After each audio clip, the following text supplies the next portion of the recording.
Hi! In front of me is Motorola Edge 40 and today I would like to show you how you can block app notifications from chosen apps on this device. Start by opening Settings. Now you need to click on Notifications and tap on App Settings.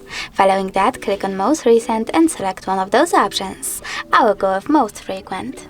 Then click on the switcher next to an app from which you want to block notifications, like Gmail.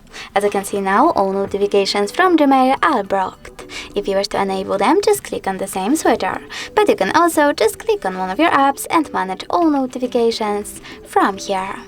Thanks so much for watching. If you enjoyed this video, leave a like, comment and subscribe.